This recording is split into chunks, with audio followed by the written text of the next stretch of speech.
Salam saudara sekalian, kita bertemu lagi dan hari ini kita akan bahas secara khusus tentang lagu Kristen kontemporer. Memang lagu Kristen kontemporer itu menjadi kontroversi karena apa? Karena memang sampai sekarang pun masih banyak gereja yang belum bisa menerimanya.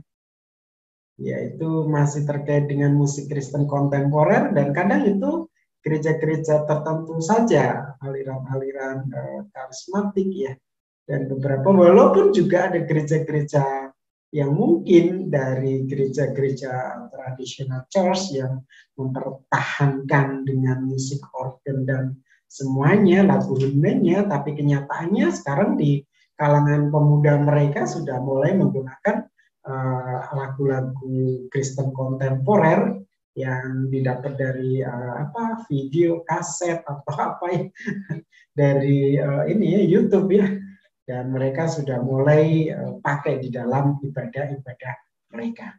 Mari kita akan lihat secara singkat ya, hanya pemandangan umum terkait dengan lagu Kristen kontemporer. Iya. Lagu Kristen kontemporer.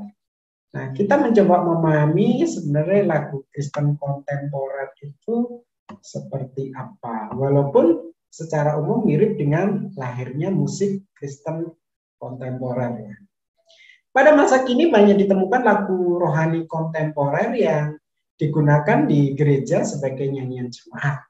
Nyanyian rohani kontemporer pada dasarnya merupakan nyanyian rohani yang dimaksud Rasul Paulus dalam Kolose 3:16. Nah, ini pandangan-pandangan mereka seperti itu.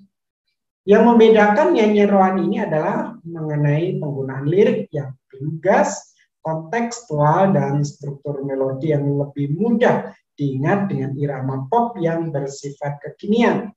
Tak jarang penggunaan lagu kontemporer rohani ini dilandaskan pada kaum muda ya yang menggemari lagu-lagu berirama pop. Ya, memang kalau kita lihat di dalam PB jelas sekali bahwa Paulus mengatakan ya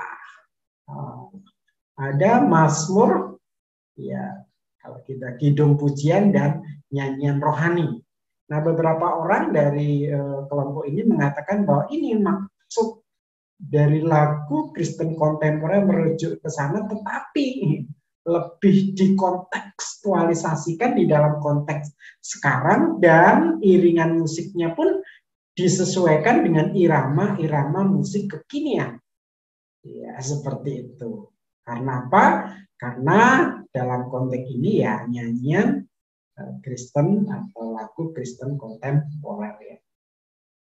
Istilah kontemporer memang menjadi perdebatan ya, tetapi kontemporer dalam bagian ini merujuk mengikuti pengertiannya mengikuti zamannya, sesuatu yang bersifat modern atau hadir pada masa yang sama, sehingga istilah lagu kontemporer ini adalah lagu yang bersifat kekinian. Jadi ini yang dimaksud dengan kontemporer dalam konteks ini.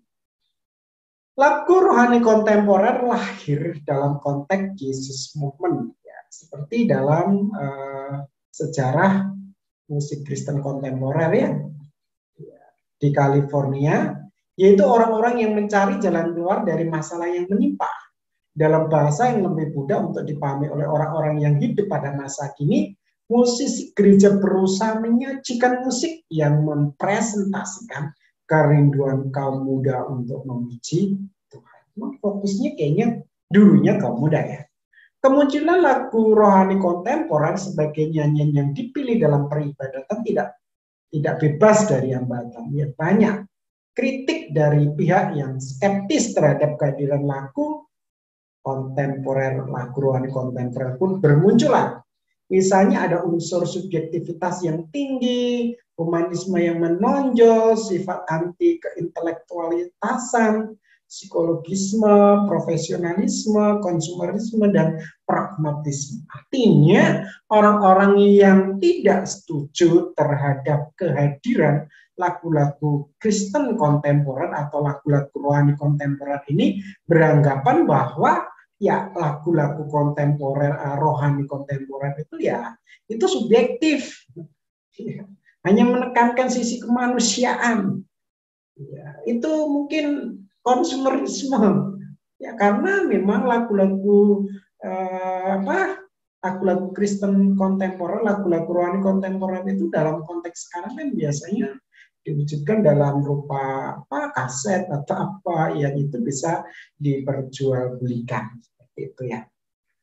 Lagu rohani kontemporer dikritik hanya sebagai sarana untuk menarik minat orang masuk ke dalam gereja, sehingga lebih nampak sebagai sebuah tontonan atau sarana promosi gereja.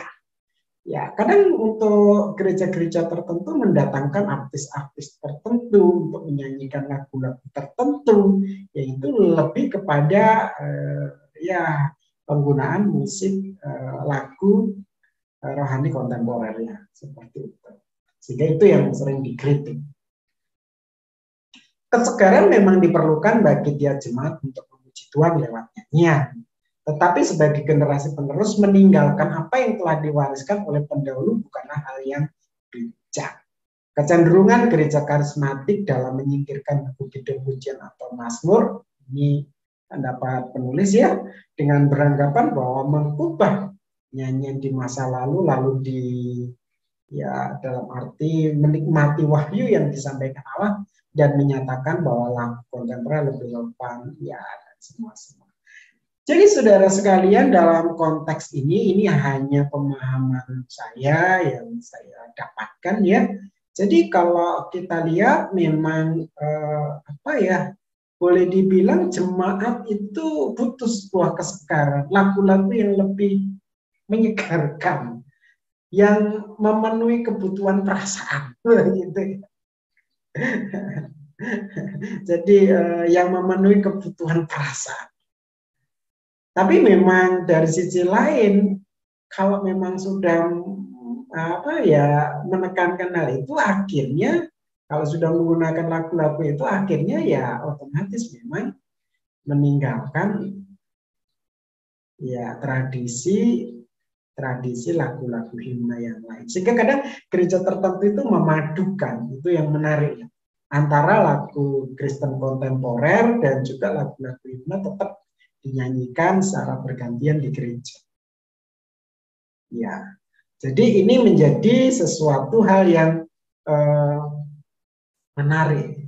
Memang kalau langsung mengganti itu memang nanti akan menjadi sebuah persoalan. Tetapi ya dalam konteks gereja-gereja sekarang, gereja-gereja yang saat ini berkembang, hampir mereka sudah tidak memakai ya kidung, apalagi kidung pujian, mazmur, ya misalnya lagu-lagu terkait dengan kidung jemaat, mereka tidak dipakai.